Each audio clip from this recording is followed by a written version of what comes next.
गौरी पुत्र गणेश भगवान जी की जय। बोलिए श्री लक्ष्मी नारायण भगवान जी की जय। जय श्री कृष्णा, राधे राधे। आज फागुन मास के कृष्ण पक्ष की एकादशी तिथि है और इस एकादशी को विजया एकादशी के नाम से जाना जाता है। कुछ स्थानों पर इसे विजया ग्यारस भी कहते हैं। पद्म पुराण के अनुसार स्वयं महादेव जी ने नारद जी को उपदेश देते हुए कहा था कि जो मनुष्य विजया एकादशी का व्रत रखता है तो उसके पितृ और पूर्वज नीच योनि को त्याग स्वर्गलोक जाते हैं। साथ ही व्रत करने वाले को हर कार्य में सफलता प्राप्त होती है और उसकी सभी मनोकामनाएं पूर्ण होती हैं तथा घर में सुख समृद्धि, धन संपत्ति और खुशहाली आती है। स्वयं भगवान श्री राम ने लंकापति रावण पर विजय प्राप्त करने के लिए विजया एकादशी का व्रत रखा था। तो आज मैं आपको सुना रहा हूँ विजया एकादशी की बड़ी ही दुर्लभ कथा। इन कथाओं को सुनने से मनुष्यों के सभी पाप और संकट कट जाते हैं तथा समस्त मनोकामनाओं की पूर्ति होती है। तो आप लोग बड़ी ही श्रद्धा और प्रसन्नचित मन से इन कथाओं को पूरा अवश्य सुनिएगा। एक बार भगवान श्री हरि विष्णु माता लक्ष्मी जी के साथ हरिद्वार में घूम रहे थे। माता लक्ष्मी ने देखा कि सारे मनुष्य गंगा में नहा नहा कर हर हर गंगे कहते जा रहे हैं, परंतु सभी लोग दुखी और परेशान हैं।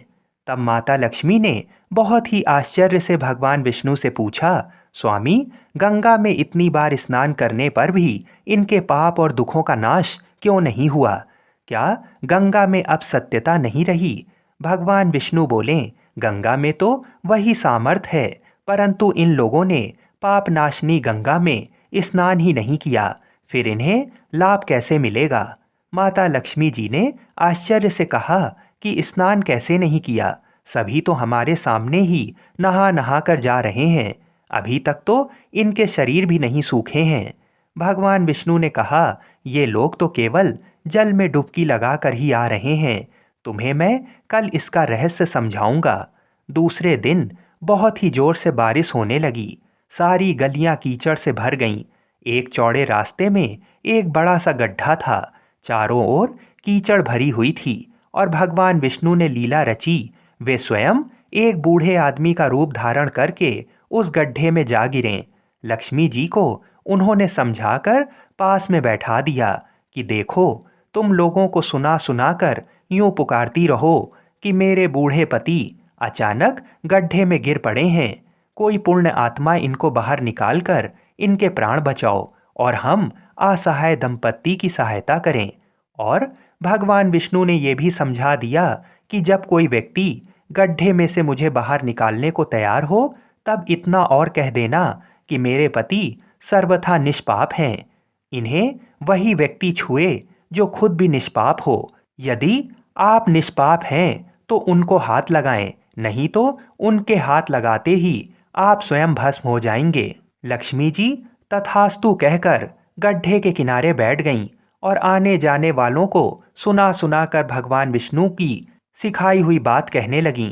गंगा में नहा नहा कर लोगों के झुंड आ रहे थे और सुंदर युवती को यूं बैठी देखकर कुछ लोगों के मन में पाप आया और कुछ लोगों को धर्म का भय हुआ और कुछ लोग कानून से डरे और कुछ लोगों ने तो लक्ष्मी जी को ये भी कह दिया कि मरने दो इस बुढ़े को, क्यों इसके लिए रोती हो। और कुछ दयालु और चरित्रवान पुरुषों ने उस युवती के पति को बाहर निकालना चाहा, परंतु लक्ष्मी जी के वचन सुनकर वे भी रुक गए। उन्होंने सोचा कि हम गंगा में नहा कर आए हैं तो क्या हुआ, पापी तो हैं ही, कहीं हम सहायता करते समय भस्म ना हो जाएं। उनके पास कई व्यक्ति आए, परंतु किसी को साहस नहीं हुआ। सैकड़ों आए और सैकड़ों ने पूछा और चले गए। संध्या का समय हो चला था। तब भगवान विष्णु ने माता लक्ष्मी से कहा, देखा, आया कोई सच्चे मन से गंगा में नहाने वाला। तब थोड़ी देर बाद एक नवयुवक हाथ में एक लोटा लिए हुआ हर हर गंगे कहता हुआ आया। लक्ष्मी जी ने उसे भी वही बात कही। उस युवक का हृदय करुणा से भर आया और उसने भगवान विष्णु को बाहर निकालने की तैयारी की। लक्ष्मी जी ने उसे रोक कर कहा कि भाई यदि तुम सर्वथा निष्पाप नहीं हो तो मेरे पति को छूते ही तुम भस्म हो जाओगे। उसने उस समय बिना किसी संकोच किए लक्ष्मी जी से कहा, माता, मेरे निष्पाप होने से तुम्हें संदेह क्यों हो रहा है? देखती नहीं मैं अभी गंगा नहाकर आया हूँ। भला गंगा में नहाने के बाद भी क्या पाप रहते हैं? मैं अभी तुम्हारे पति को बाहर निकालता हूँ। युवक ने लपक कर उस बूढ़े आदमी को ऊपर उठा लिया। भगवान विष्णु और माता लक्ष्मी ने उसे अधिकारी समझकर अपने असली रूप में प्रकट होकर दर्शन देकर निहाल कर दिया। भगवान विष्णु ने माता लक्ष्मी से कहा कि इतने सारे लोगों में से केवल इस एक आदमी ने ही गंगा में स्नान किया है। इस दृष्टांत के अनुसार जो लोग बिना श्रद्धा और विश्वास के केवल दंभ के लिए गंगा स्नान करते हैं उन्हें वास्तविक फल प्राप्त नहीं होता। परंतु इसका ये मतलब नहीं कि गंगा स्नान व्यर्थ हो जाता है। गंगा स्नान का बहुत पुण्य भी है। गंगा आज भी उतनी ही सामर्थ्यवान है। बोलिए लक्ष्मी नारायण भगवान की जय। तो आइए भगवान श्री लक्ष्मी नारायण जी के चरणों का ध्यान करते हुए इस कथा को सुनते हैं। एकादशियों का महात्म्य सुनने में अपार हर्ष की अनुभूति हो रही थी। फिर अर्जुन ने भगवान श्री कृष्ण जी से कहा, हे पुंडरीकाक्ष, फागुन माह के कृष्ण पक्ष की एकादशी का क्या नाम है तथा उसके व्रत का क्या विधान है और इसकी कथा क्या है? कृपा करके मुझे इसके संबंध में भी विस्तार पूर्वक बताइए। तब श्री कृष्ण जी ने कहा, हे अर्जुन, फागुन माह के कृष्ण पक्ष की एकादशी का नाम विजया है। इसके व्रत के प्रभाव से मनुष्य को विजय श्री मिलती है। एक बार देवर्षि नारद ने जगत पिता ब्रह्मा जी से कहा था कि हे ब्रह्मा जी, आप मुझे विजया एकादशी की कथा को सुनाइए। तब ब्रह्मा जी ने कहा, मैं तुम्हें विजया एकादशी की कथा को सुनाता हूँ, श्रद्धापूर्वक इसका श्रवण करो। श्री राम को जब 14 वर्ष का वनवास मिला तब वह भ्राता लक्ष्मण तथा माता सीता सहित पंचवटी में निवास करने लगे। उस समय महापापी रावण ने माता सीता का हरण कर लिया। इस दुखद घटना से श्री राम जी तथा लक्ष्मण जी अत्यंत दुखी हुए और सीता जी की खोज में वन वन भटकने लगे। जंगल जंगल घूमते हुए वे मरणासन जटायु के पास जा पहुँचे। जटायु ने उन्हें माता सीता के हरण का पूरा वृतांत सुनाया और भगवान श्री राम जी की गोद में प्राण त्याग कर स्वर्ग की तरफ प्रस्थान किया। कुछ आगे चलकर श्री राम व लक्ष्मण की सुग्रीव जी के साथ मित्रता हो गई और वहां उन्होंने बाली का वध किया। श्री राम भक्त हनुमान जी ने लंका में जाकर माता सीता का पता लगाया और माता से श्री राम जी तथा महाराज सुग्रीव की मित्रता का वर्णन सुनाया। वहां से लौटकर हनुमान जी श्री रामचंद्र जी के पास आए और अशोक वाटिका का सारा वृतांत कह सुनाया। सब हाल जानने के बाद श्री रामचंद्र जी ने सुग्रीव की सहमति से वानरों तथा भालुओं की सेना सहित लंका की तरफ प्रस्थान किया। समुद्र किनारे पहुंचने पर श्री राम जी ने विशाल समुद्र को घड़ियालों से भरा देखकर लक्ष्मण जी से कहा, हे लक्ष्मण, अनेक मगरमच्छों और जीवों से भरे इस विशाल समुद्र को कैसे पार करेंगे? प्रभु श्री राम की बात सुनकर लक्ष्मण जी ने कहा, भ्राता श्री, आप पुराण पुरुषोत्तम आदि पुरुष हैं। आपसे कुछ भी विलुप्त नहीं है। यहाँ से आधा योजन दूर कुमारी द्वीप में वकदालभ्य मुनि का आश्रम है। वे अनेक नाम के ब्रह्माओं के ज्ञाता हैं। वे ही आपकी विजय के उपाय बता सकते हैं। अपने छोटे भाई लक्ष्मण जी के वचनों को सुन श्री राम जी वकदालभ्य ऋषि के आश्रम में गए और उन्हें प्रणाम करके एक ओर बैठ गए। अपने आश्रम में श्री राम को आया देख महर्षि वकदालभ्य ने पूछा, हे श्री राम, आपने किस प्रयोजन से मेरी कुटिया को पवित्र किया है? कृपा कर अपना प्रयोजन कहें प्रभु। मुनि के मधुर वचनों को सुन श्री राम जी ने कहा, हे ऋषिवर, मैं सेना सहित यहाँ आया हूँ और राक्षस राज रावण को जीतने की इच्छा से लंका जा रहा हूँ। कृपा कर आप समुद्र को पार करने का कोई उपाय बताएं। आपके पास आने का मेरा यही प्रयोजन है। महर्षि वकदालभ्य ने कहा, हे राम, मैं आपको एक अति उत्तम व्रत बतलाता हूँ, जिसके करने से आपको विजय श्री अवश्य ही प्राप्त होगी। ये कैसा व्रत है मुनि श्रेष्ठ, जिसे करने से समस्त क्षेत्रों में विजय की प्राप्ति होती है? जिज्ञासु हो श्री राम जी ने पूछा। इस पर महर्षि वग्दालभ्य ने कहा, हे श्री राम, फागुन माह के कृष्ण पक्ष की विजया एकादशी का उपवास करने से आप अवश्य ही समुद्र को पार कर लेंगे और युद्ध में भी आपकी विजय अवश्य होगी। हे मर्यादा पुरुषोत्तम, इस उपवास के लिए दसवीं के दिन स्वर्ण, चांदी, तांबे या मिट्टी का एक कलश बनाएं। उस कलश को जल से भरकर तथा उस पर पंच पल्लव रखकर उसे वेदिका पर स्थापित करें।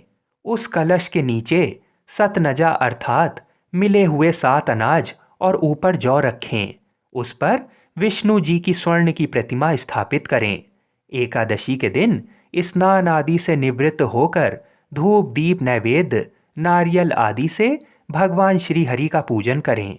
वह सारा दिन भक्ति पूर्वक कलश के सामने व्यतीत करें और रात को भी उसी तरह बैठे रहकर जागरण करें।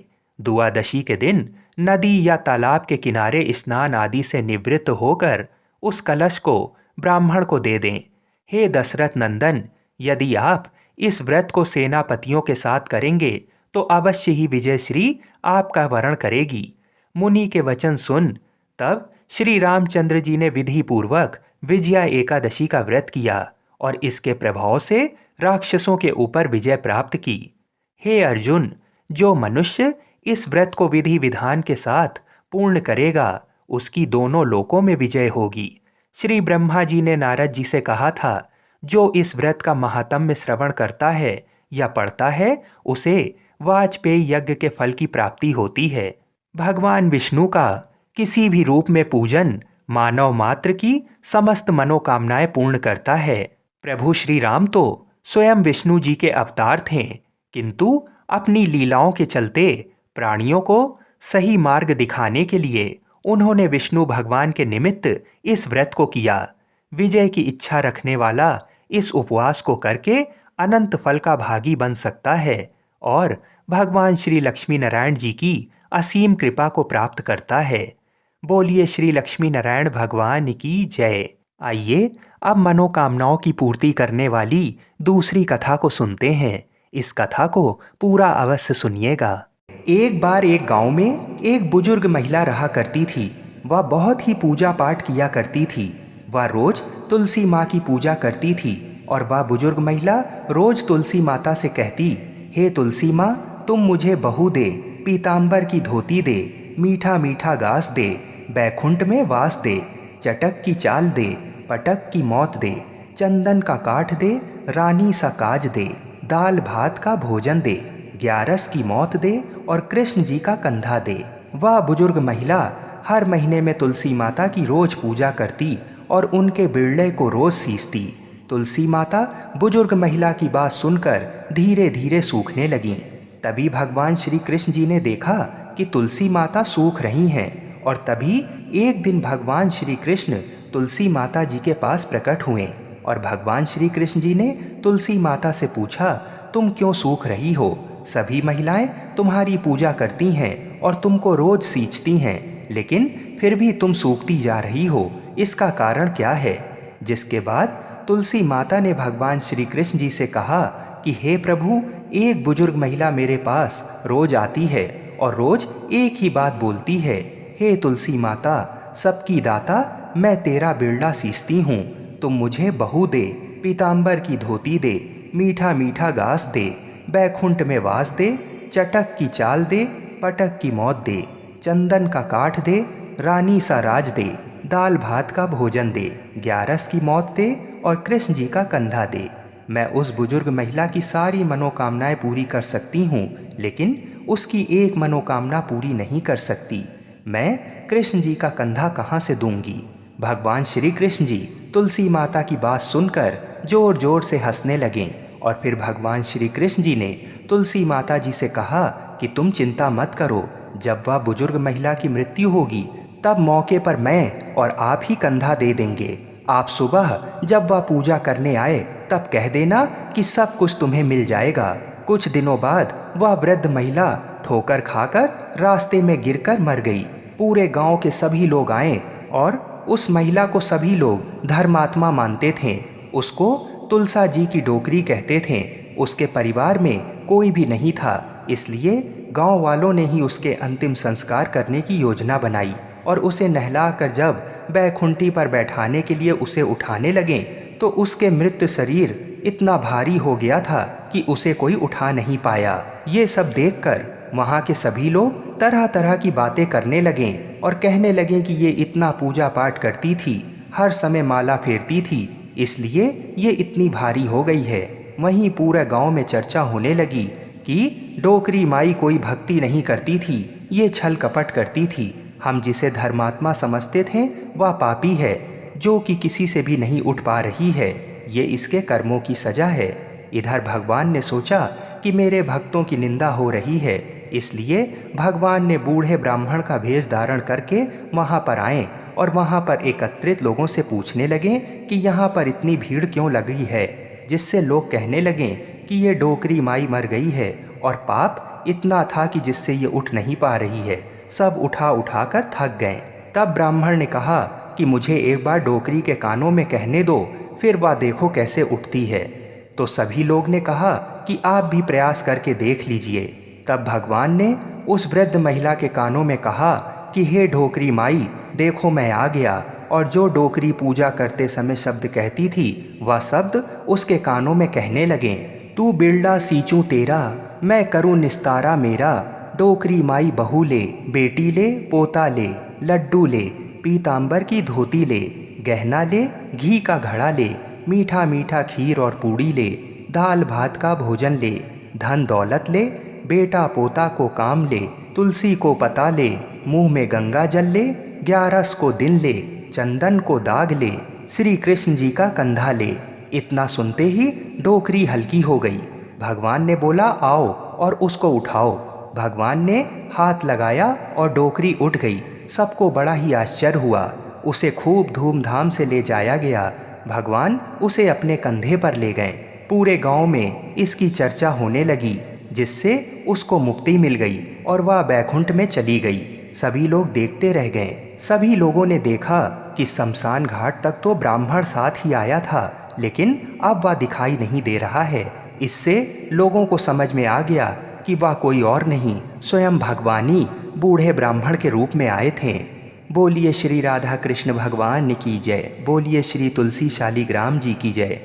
एक गांव में रमा नाम की एक स्त्री थी। उसके विवाह को 5-6 बरस हो गए थे, लेकिन उसकी कोई संतान नहीं थी। एक बार श्री राधा अष्टमी का उत्सव आया। गांव की औरतें बरसाना जा रही थीं। औरतों ने कहा कि तुम भी बरसाना चलो, राधा रानी बड़ी दयालु हैं, तुम्हारी गोद जरूर भर देंगी। वह स्त्री कई महीनों से घर से बाहर नहीं निकली थी, इसलिए उसके पति और सास ने भी उसे जाने की आज्ञा दे दी। बस उसने मन में ठान लिया कि राधा रानी मेरी गोद जरूर भरेंगी। जिस दिन उसे जाना था उसी दिन उसके पैर में चोट लग गई, चला भी नहीं जा रहा था। फिर वह स्त्रियों के संग यात्रा पर चली गई। सारे रास्ते राधा कृष्ण जी का जाप कीर्तन करती हुई गई और बरसाना पहुंचकर नहा धोकर राधा जी के मंदिर में जाने के लिए तैयार हुई। राधा जी के महल में जब जाते हैं तो ऊपर बहुत सी सीढ़ियाँ चढ़नी पड़ती हैं। जैसे सीढ़ियाँ चढ़ने लगी तब वह स्त्रियों से बोली कि तुम लोग आगे आगे चलो, मैं धीरे धीरे सीढ़ियों से आ रही हूँ। मेरे पैर में चोट लगने की वजह से चला भी नहीं जा रहा है। 2-4 सीढ़ियाँ चढ़ने के बाद उसका पैर मुड़ गया और वह नीचे गिरने लगी।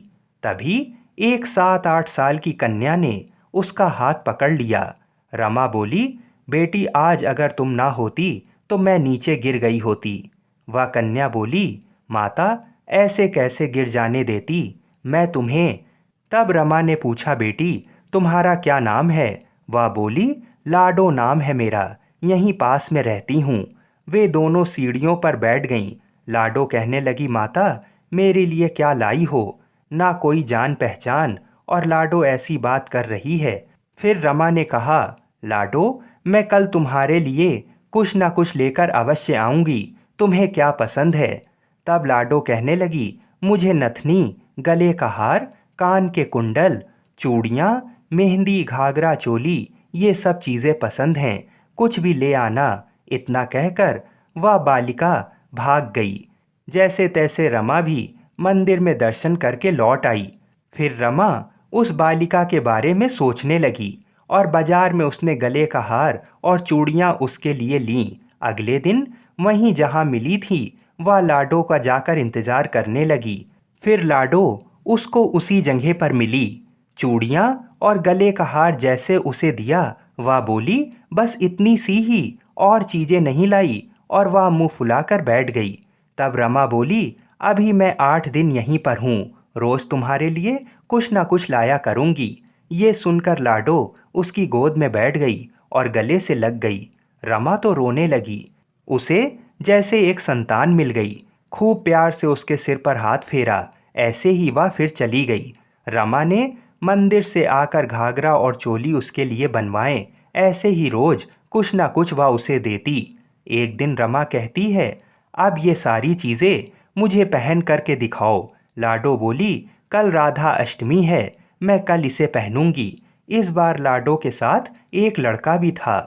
उसे देखकर रमा ने कहा, आज पता नहीं मेरे मन में क्या आया, मैंने एक धोती और मुकुट मोर वाला लिया है, क्या मैं इसे दे दूं? लाडो बोली, ये कनुआ है, मेरे साथ ही रहता है, हाँ तुम इसे दे दो। ऐसा कहकर वे दोनों सामान लेकर चले गए।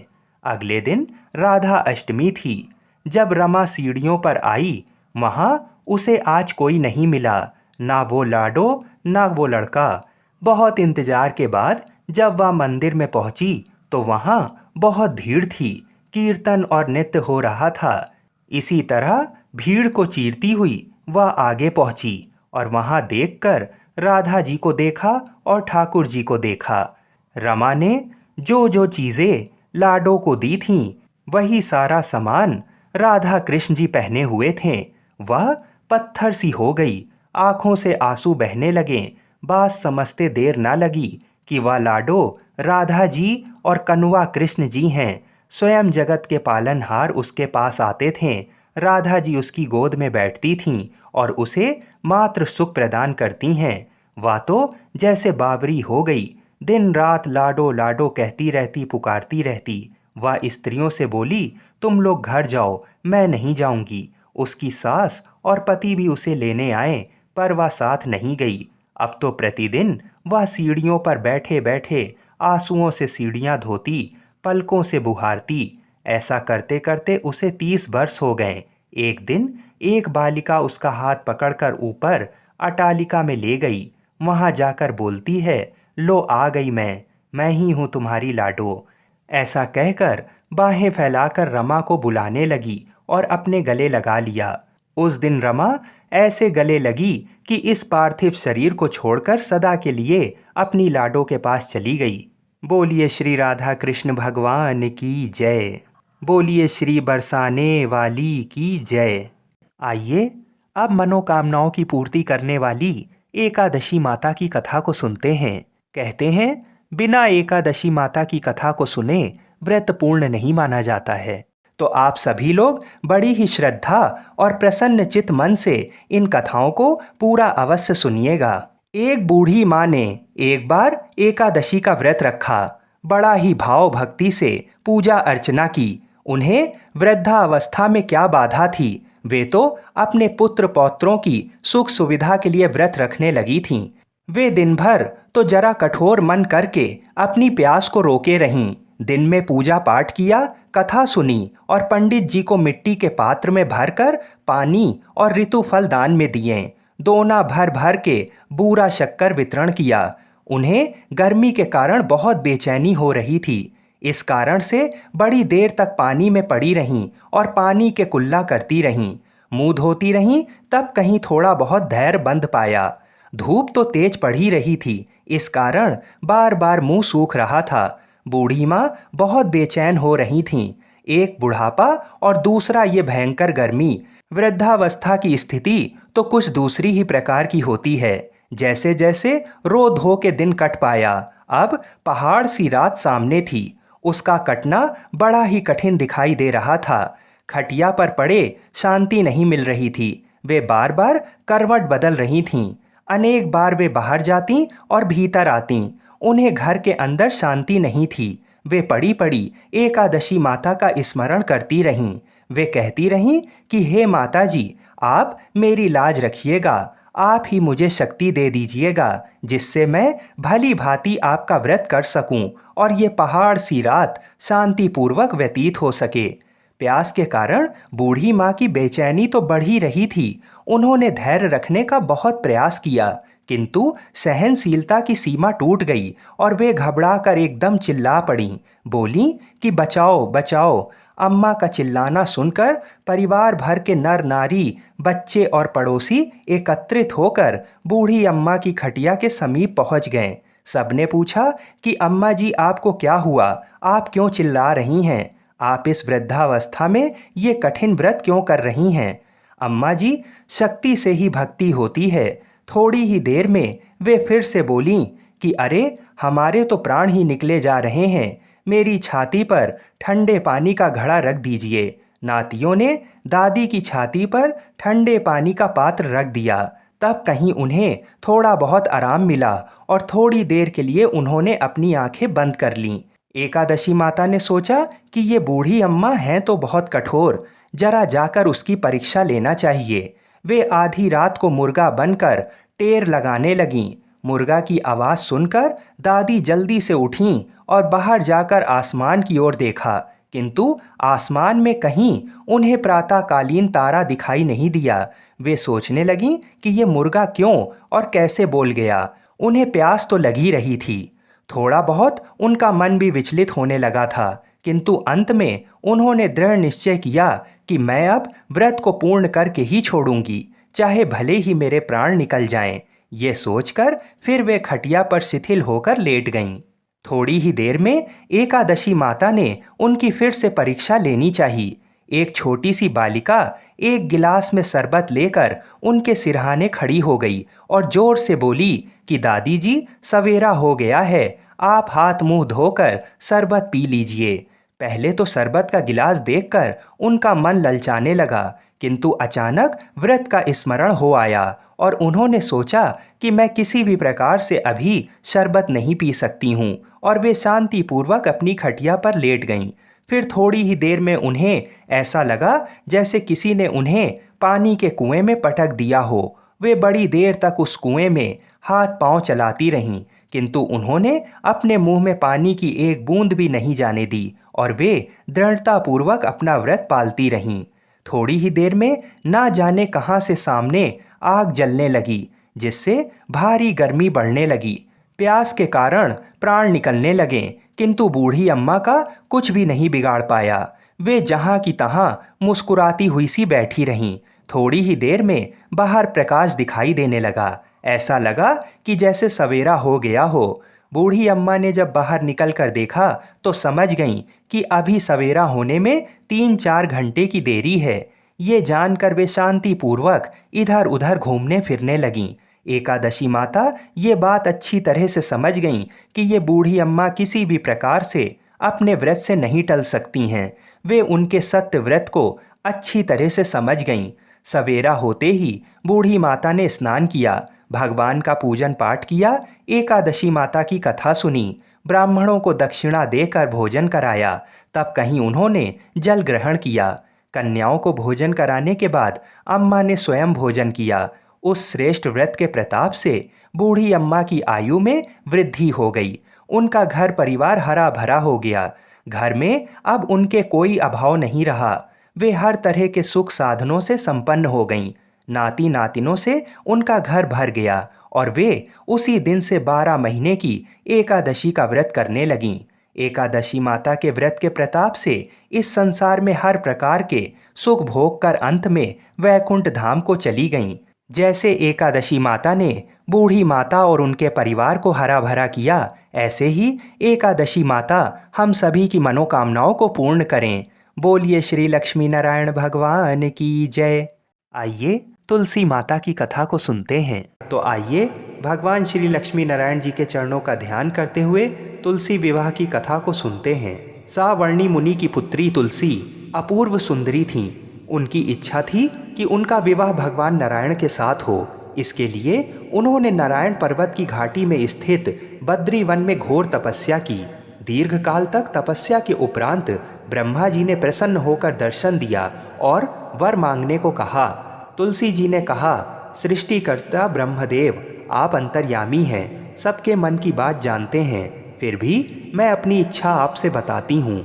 मैं चाहती हूँ कि भगवान श्री नारायण मुझे पति रूप में मिलें। ब्रह्मा जी ने कहा, तुम्हारा अभीष्ट तुम्हें अवश्य मिलेगा। अपने पूर्व जन्म में किसी अपराध के कारण तुम्हें श्राप मिला है। इसी प्रकार भगवान श्री नारायण के एक पार्षद को भी दानव कुल में जन्म लेने का श्राप मिला है। दानव कुल में जन्म लेने के बाद भी उसमें नारायण का अंश विद्यमान रहेगा। इसलिए इस जन्म में पूर्व जन्म के पाप के शमन के लिए संपूर्ण नारायण तो नहीं मिलेंगे, लेकिन नारायण के अंश से युक्त दानव कुल जन्मे उस शापग्रस्त पार्षद से तुम्हारा विवाह होगा। शाप मुक्त होने पर भगवान श्री नारायण सदा सर्वदा के लिए तुम्हारे पति हो जाएंगे।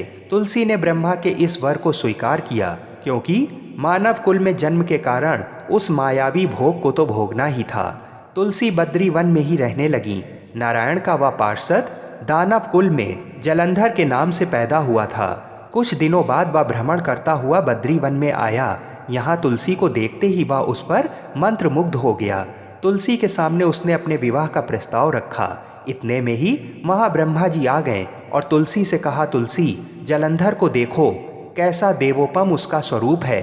दानव कुल में जन्म लेने के बाद भी लगता है जैसे इसके शरीर में नारायण का वास हो। तुम प्रस्ताव को सहर्ष स्वीकार कर लो। तुलसी को भी लगा कि उसकी तपस्या पूर्ण हुई, उसे इच्छित फल मिला है। जलंधर के साथ उसका गंधर्व विवाह हो गया और वह जलंधर के साथ उसके महल में पत्नी बनकर आ गई। जलंधर ने अपनी परम सुंदरी सती साध्वी पत्नी तुलसी के साथ बहुत दिनों तक राज्य किया। उसने अपने राज्य का इतना विस्तार किया कि देवलोक तक उसके अधिकार में आ गया। स्वर्ग का सुख भोगने वाले देवताओं की दशा भिखारियों जैसी हो गई। जलंधर किसी को कष्ट नहीं देता था, पर अधिकार और राज्य छिन जाने से सारे देवता मिलकर ब्रह्मा, विष्णु और शिव जी की सभा में गए तथा अपनी विपत्ति सुनाई। ब्रह्मा जी ने कहा, तुलसी परम साध्वी हैं, उसका विवाह जलंधर से मैंने ही कराया था। जलंधर को तब तक नहीं हराया या मारा जा सकता जब तक तुलसी को ना छला जाए। विष्णु जी ने कहा, जलंधर पूर्व जन्म में मेरा पार्षद था। श्राप के कारण उसे दैत्य कुल में जन्म लेना पड़ा। इस जन्म में भी मेरा अंश उसमें व्याप्त है। साथ ही तुलसी के पतिव्रत धर्म से वह अजय है। फिर देवताओं की सहमति से भगवान शिव ने जलंधर के पास संदेश भेजा कि या तो वह देवताओं को राज्य लौटा दे या फिर उनसे युद्ध करे। जलंधर शंकर के पास पहुंचा। उसने कहा, देवाधिदेव, आपके लिए देवताओं का पक्ष लेना उचित नहीं है। राज्य बढ़ाना हर राजा का कर्तव्य है। मैं किसी को दुखी नहीं कर रहा हूँ। देवताओं से कहिए कि वे मेरी प्रजा बनकर रहे। मैंने आपका कोई भी अपमान नहीं किया है। हमारा आपका युद्ध शोभा नहीं देता है। अगर आप हार गए तो बड़ी लज्जा की बात होगी। मैं हार गया तो आपकी कीर्ति बहुत अधिक नहीं बढ़ेगी। भगवान शंकर फिर हंसने लगे। वे तो सब रहस्य समझते थे। तुलसी और जलंधर के पूर्व जन्म के श्राप की अवधि लगभग पूरी हो चुकी थी। फिर शंकर जी बोले, इसमें कीर्ति और लज्जा की बात नहीं है। तुम देवों को राज्य लौटाकर उन्हें उनके पद पर प्रतिष्ठित होने दो। युद्ध से बचने का यही एक उपाय है। जलंधर ने कहा, मैंने युद्ध के बल से देवलोक जीता है। कोई उसे युद्ध के द्वारा ही वापस ले सकता है। ये मेरा अंतिम उत्तर है। अब मैं जा रहा हूँ। ऐसा कहकर जलंधर चला गया। उसने अपनी पत्नी तुलसी को सारी बातें बताईं और कहा, कर्म भोग सब काल सूत्र में बंधा है। जीवन में हर्ष, शोक, भय, सुख, दुख, मंगल, अमंगल काल के अधीन है। हम तो केवल निमित्त हैं। संभव है भगवान शिव देवों का पक्ष लेकर मुझसे युद्ध करें। तुम चिंता मत करना, तुम्हारा सती तेज मेरी रक्षा करेगा। दूसरे दिन भगवान शंकर के नेतृत्व में देवताओं ने युद्ध छेड़ दिया। जलंधर ने भीषण बाणों की वर्षा कर उनका वेग रोका। उसके प्रहार से देवता डगमगाने लगे। उसने दानवी शक्ति का प्रयोग कर मायावी युद्ध आरंभ किया। युद्ध स्थल पर वह किसी को भी दिखाई नहीं देता था, पर उसके अस्त्र शस्त्र प्रहार कर देवों को घायल कर रहे थे। देवगण अपने अस्त्र चलाएं तो किस पर चलाएं, क्योंकि कोई शत्रु सामने था ही नहीं। कई दिनों तक इस तरह भयंकर युद्ध चला, जलंधर पराजित नहीं हुआ। तब शिव जी ने विष्णु से कहा, विष्णु कुछ तो उपाय करो, अन्यथा मेरा तो सारा यश मिट्टी में मिल जाएगा। विष्णु जी ने सोचा, बल से तो जलंधर को हराया नहीं जा सकता, इसलिए छल का सहारा लेना ही पड़ेगा। उन्होंने तुरंत अपना स्वरूप जलंधर जैसा बनाया और अस्त्र शस्त्र से सुसज्जित हो तुलसी जी के पास पहुंच गए। बोले, प्रिय, मैं युद्ध जीत गया। सारे देवता भगवान शंकर समेत हार गए। इस खुशी में आओ, मैं तुम्हें अपने अंग से लगा लूं। पति को प्रत्यक्ष खड़ा देख तथा विजय का समाचार सुन वह दौड़कर मायावी जलंधर के गले से लिपट गई। इस प्रकार पति पत्नी दोनों ने आलिंगन हो खूब खुशी मनाई। पर पुरुष के साथ इस प्रकार के व्यवहार से उसका सती तेज नष्ट हो गया। उसका सती तेज जो जलंधर की कवच के रूप में रक्षा कर रहा था, वह कवच नष्ट हो गया। जलंधर शक्तिहीन हो गया। ये जानते ही भगवान शंकर ने अपने त्रिशूल से प्रहार किया। त्रिशूल के लगते ही जलंधर जलकर भस्म हो गया। जलंधर के मरने को जानकर विष्णु अपने असली रूप में आ गए। सामने अपने पति जलंधर के स्थान पर भगवान विष्णु को खड़ा देख तुलसी बहुत विस्मित हुई। उसको पता लग गया कि स्वयं नारायण ने उसके साथ छल किया है। क्रोध में आकर तुलसी जी ने श्राप दिया, एक सती स्त्री का सतीत्व भंग करने के अपराध में तुम हृदयहीन पत्थर हो जाओ। विष्णु जी ने तुलसी के श्राप को सिरोधार्य कर कहा, देवी, तुम्हारे तथा जलंधर के कल्याण के लिए मुझे ऐसा करना पड़ा। तुम दोनों को श्राप मुक्त करना था। तुम भी अब अपना शरीर त्याग कर तुलसी बिरवा के रूप में जन्म लोगी और मेरी पूजा तुलसी दल से होगी। मैं शालीग्राम पत्थर बनूंगा। मेरे शीश पर तुम आदर से विराजमान होगी। तुम्हारे पति की हड्डियों के चूर्ण से शंख की उत्पत्ति होगी। उस शंख ध्वनि से देवताओं तथा मेरी पूजा आराधना होगी। जहाँ शंख ध्वनि होगी वहाँ मंगलमय मैं विराजमान रहूँगा। तुमने पूर्व जन्म में बद्रीवन में मुझे पाने के लिए बड़ी तपस्या की थी। अब अगले जन्म में मैं नारायण प्रस्तर के रूप में बद्रीनाथ वन में स्थापित होऊंगा और मेरी पूजा अर्चना फल फूल से न होकर तुम्हारी तुलसी दल से होगी। मेरे शीश पर विराजमान होकर तुम मुझसे भी ऊंचा पद प्राप्त करोगी। बोलिए श्री लक्ष्मी नारायण भगवान की जय। बोलिए श्री तुलसाजी शालीग्राम जी की जय। जय श्री राधे कृष्ण।